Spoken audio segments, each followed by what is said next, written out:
এরকম বিপদ মুসিবতে পড়ছে, আপনার কাছে সে দোয়া চাইছে অথবা চাই নাই, যেটাই হোক, আপনি এই অবস্থায় তার জন্য দোয়া করতেছেন যে আল্লাহ আমার ওই বন্ধুটাকে আপনি মাফ করে দেন, আমার আব্বাকে মাফ করে দেন, এই পৃথিবীতে যত আপনার বান্দা বান্দিরা কবরে শুয়ে আছে আপনি সবাই মাফ করে দেন।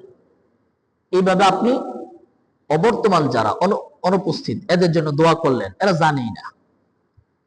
যখনই এই দোয়াগুলো করতে থাকবেন, রাসূল করিম সাল্লাল্লাহু আলাইহি সাল্লাম বলেন সাথে সাথে আল্লাহ রাব্বুল আলামিন একদল ফেরেশতা আপনার পাশে অবতীর্ণ করবে, আর আপনার পাশে এসে বসে হাত তুলবে আপনার সাথে।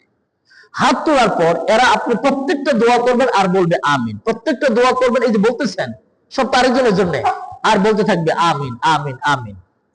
এই আপনার যখন দোয়া শেষ, এবার ওই ফেরেশতাগুলো বলবে আল্লাহ আপনার এই বান্দা এতক্ষণ পর্যন্ত আপনার অন্যান্য বান্দাদের জন্য যতগুলো দোয়া করছে এই প্রত্যেকটা দোয়া আপনার এই বান্দার জন্য আপনি কবুল করে নেন।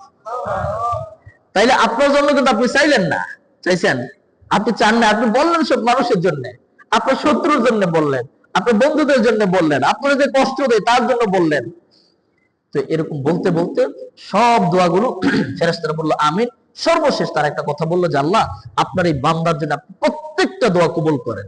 এখন আপনি যার জন্য দোয়া করছেন এর জন্য কবুল হবে কি হবে না সেটা হচ্ছে পরের বিষয়, কিন্তু আপনার জন্য যে শতভাগ কবুল হবে এটা আপনি লিখে রাখেন। কারণ আপনার জন্য কবুল হওয়ার জন্যই তো আল্লাহ রাব্বুল আলামিন এই ফেরেশতার দল আপনার কাছে পাঠাইছে।